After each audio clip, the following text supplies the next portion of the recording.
All right, so Jimmy Kempski joins us. Yeah. And, of course, he's been a longtime favorite of ours covering the Philadelphia Eagles for the Philly Voice. And, Jimmy, we always appreciate the time, man, because we know that we can bring up anything with you. We need to start with a question about writing and grammar. I put a tweet out, and Harry refuses to retweet it. So I said, of course, with you coming on, well, why don't we ask the writer between the three of us? Mm-hmm. My tweet said we will be giving away Phillies tickets on Friday at 2 p.m. Only qualification is you must be following the 97.3 ESPN account. Now, I spelled out two, TWO, and not the number 2. And then Harry got all up in arms saying he's not going to retweet that. That's bad grammar. I'd go to the number 2 with PM afterwards. But my response, Jimmy, is I thought that that good grammar, the correct grammar, would be to spell out the number unless it's a high number like 50 or 60. AP style is that you spell out the number when it's 1 to 9, and then, or actually 0 to 9, and then 10 and above, you just type in the number. Well, what about for a time though? But what about when you're just specifying a time, like on the clock? Doesn't that change the rule? Oh, okay. So that's how he wrote out. He's typed out TWO as in yes. 2 o'clock. Yeah. No, it's PM. I said 2 p.m. But TWO PM. TWO PM. No, I don't blame him for not retweeting that at all. Yes. I win again. Okay, but technically, wait a second. This sounds like a push because technically it's grammatically correct. It just sounds off. Well, no, not if you're referring to a time. If it's the time, then just type out 2:00. Well, no, it's Twitter though. Yeah, no. People may think of that. PM. Well, yeah, but people don't understand basic concepts on social media. I do. Well, yeah, but you're giving people way too much credit, man. Way too much credit. I would just lose the spelling out TWO when you refer to time. Oh, you are devastated. Jimmy, you just devastated him for the rest of the afternoon. I'm out, man. I'm out of this interview. You two handle this. Well, I figured we haven't talked much Eagles, and they've had all these, mini camps. They had the OTAs. They had the voluntary camps where Malcolm Jenkins didn't show up. Then he shows up when he has to show up. They extend Carson Wentz. But there wasn't a whole lot of storylines, I thought, coming out of the mini camp. So I thought we'd bring on, the man Absolutely. to tell us really what was going on down there. What was the most compelling thing about the Eagles get-together this month of June? Not much. I mean, everyone showed up. So yeah, Malcolm Jenkins showed up, right? Yeah, Malcolm Jenkins was there, and that was that put that well for now anyway. That put that to bed. Yeah, but Jimmy, to be fair, you didn't have Sports Talk Radio asking or questioning Malcolm Jenkins' commitment for 2 weeks.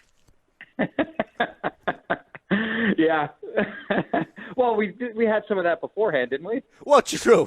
But it was only for like a week, I felt like. It was short-lived. Yeah. I needed my Fletcher Cox moment again. It was short-lived, but he did show up, and I don't know. It may pop up again, but prior to training camp, we'll see. I don't know, but for now, yeah, that was kind of put to bed. And then the other thing, I guess, the storyline coming out of OTAs and minicamp was just how good Carson Wentz looked, and the fact that he was no longer wearing a knee brace and he was running around kind of the same way that he was in 2017. When he had that MVP caliber season. So I thought he looked good. And then there's always going to be players that look good and others, that maybe disappointed a little bit. But yeah, as far as like big time storylines, it was devoid of those for sure. Well, now one of the other big storylines was a loss. The Eagles lost Joe Douglas, their big personnel guy who helped Howie Roseman, really develop and put together the Super Bowl team. They lose him to the Jets for a big promotion. How big of a loss is that in your view? And tell us a little bit about Andy Weidel. I don't think it's a big loss, and that's not to say anything bad about Joe. I think Joe's great, and I think he's going to do a really good job as the Jets GM. But he was kind of the quote-unquote football guy component to, the money and overall strategic guy in Howie Roseman. And then, those two guys kind of worked with the analytics nerds. And that sort of Triforce kind of all worked together. And they built kind of a really good front office. And when you lose the football guy in Joe Douglas, what the Eagles have, they believe, and a lot of other people believe around the league, is that they have one of the best scouting departments in the NFL. In fact, Daniel Jeremiah of NFL Network, who is also a former scout in the league, both with the Ravens and the Eagles, he thinks that the Eagles have the best scouting department in the NFL. So you have guys like Andy Weidel, that was with Joe Douglas in Baltimore and then here in Philly, who's ready to – I think he's ready to assume the role that Joe Douglas left. And then they have a lot of guys, under them that have a lot of experience in the NFL and are really well regarded around the NFL. So while losing Joe Douglas is a hit, in my opinion, I do think they're well equipped to have guys move up and replace him. So what happens? What exactly is it? Is it just like a blob that absorbs a piece that gets cut out? Or what's the specific? Do you know? Is it Andy Weidel who moves up? Is it simply a matter of somebody who's currently maybe Howie taking on broader responsibilities? And I know it's more nuts and bolts, but I feel like something like this that was made to be a big deal that Joe Douglas leaves kind of gets just like, hey, they'll be okay. And we clearly take your word for it. We believe you, but I'm just curious about the specifics of it. Yeah. Well, Andy Weidel was already promoted to Joe Douglas's position. So he's going to assume all those responsibilities. And, the primary responsibility that Joe Douglas has was that he set the draft board.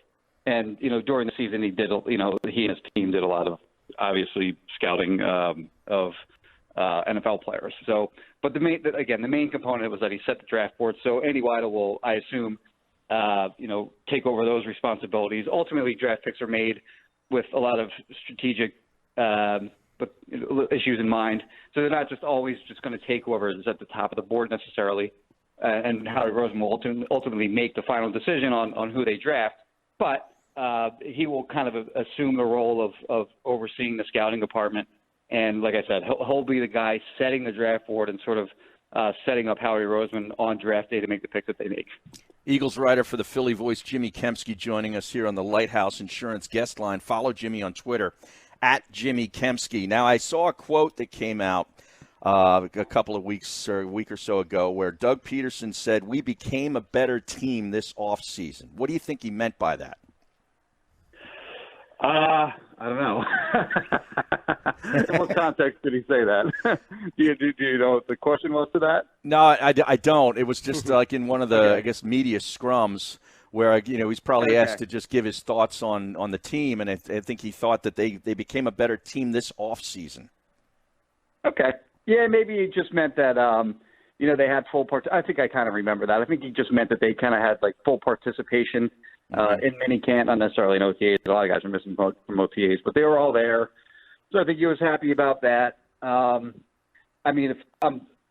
not going to put words in Doug's mouth here in terms of are they better this year than they were last year, but certainly I think they are. I think it's a comparable roster to what they went into the season with in 2017. When you look at that offense, I think it's loaded. Mm-hmm. They have all kinds of things going on in that offense. Carson Wentz is back. If he can stay healthy, it is all set up for him with Jeffrey, playing that sort of number one wide receiver role. Deshaun Jackson now stretching the field. Nelson Aguilar going back into the slot where I think is his best position. And then you have a guy like J.J. Arcega-Whiteside who looked really good in spring practices. And then you have those two tight ends who, right, in my opinion, are the best 1-2 tight end combination in the NFL. And while the running backs, I think when compared to the rest of the league, I think they're kind of like league average, somewhere around there. It's a major upgrade from what they were last year. Once they lost to Jai and guys, I thought it was I think there's a good argument to be made that it was the worst running back room in the NFL. So they're going to be greatly improved there as well. And then that offensive line, in my opinion, is still elite. It's, in my opinion, clearly a top 5 offense in the NFL, and maybe even better. So I think once stays healthy, I think they're going to be really hard to stop.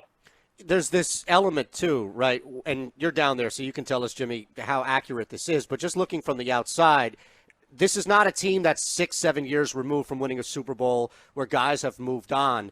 They're fresh from not only winning it, but also remembering that exit last year. And then you combine the factor of the whole, hey, let's win one for Carson. And I know that's, overplayed a lot in sports, but I imagine that there are people that have a ring on their finger that saw Carson sitting on the sidelines and now know he's their leader and they believe in him and default moving forward. That's what they're doing. Nick's no longer on the squad, and they're probably playing for themselves as much as they're playing for him. Sure. And, what I look at when you talk about last year as opposed to this year, I mean, the injury luck has to get better. You think, oh, that's my dog Charlie. He is barking. Just give me an update. At What the kind of old dog? lady across the street. Because we have the speakers on now, so my dog, you might have woken my dog up now. No, he Jimmy. didn't actually. So sorry about that. That's fine. My dog interrupts the broadcast all the time. Are you kidding me? Yeah. He jumps on Harry in the middle of the show. Starts licking my head. Do you have your dog there? Oh, yeah. Yeah, well, we do the show. Sometimes we're up at the studio is in the beautiful Conshohocken district. So that allows me to have the dog on site. Okay. Well, anyway, getting back to what I think I was talking about. You look at 2017 or 2018 last year. Right, last year. This year, like I said, their injury luck has to get better. I mean, everyone kind of points to the number of injuries that they had at the corner position last year, and then also at safety. Having lost Mills and Darby and Sidney Jones and Avonte Maddox for a short period, and at safety, Rodney McLeod, and then even the third safety, Corey Graham, was gone for a while. And that's sort of the obvious positional group that they had problems with. But also early in the year, if you recall, their receivers were just decimated. Jeffrey didn't play to start the season. They lost Mike Wallace right away. I mean, they were playing guys like, third tight end Josh Perkins at wide receiver early in the season. So they're not going to have those kind of issues, you wouldn't think anyway. This year, I mean, so far that, knock on wood for their sake, they got out of spring practices without any injuries. And, heading into the season, they don't have as many guys that are questionable to start the season as they did a year ago, at least in terms of importance. I mean, last year you're heading into the season. You don't know if Carson Wentz is going to start the season. You don't know, like I said, if Jeffrey's going to start. You're pretty sure that Timmy Jernigan's going to miss a big, significant amount of time. Really the only guy that I would say is I guess really questionable not to start the season would be Jalen Mills, who's pretty much like the only guy that didn't practice at all during OTAs or minicamp. Like he wasn't even off to the side practicing, whereas pretty much everyone else was. So, yeah, I mean, I think they're better equipped injury-wise this season. And last year they still make the playoffs. They won a playoff game despite like an absurd number of injuries. So they weathered a lot last year, and if they can get a little bit locked on the injury front this year, then I think they're well equipped to make another Super Bowl run. Jimmy, thanks as always, Awesome. brother. We appreciate it and enjoy. You have like a week off or something? It's 2 weeks off? A couple weeks. I have. Well, I don't get off at all, but it's a lot slower this time of year up until training camp begins, which is at the end of July. Boy, I mean, who do we have to send a note to? Mullen, Evan Macy? I mean, you can't get a week off with the family? Well, we can't either. Well, yeah, but I we can, do. like, This write isn't work. ahead. Jimmy actually works. We don't work. This is work. You need to relook at what we do. Re-examine. Thanks, Jimmy. Thanks, Jimmy. Appreciate it, guys. All right, there he is, Jimmy Kempski.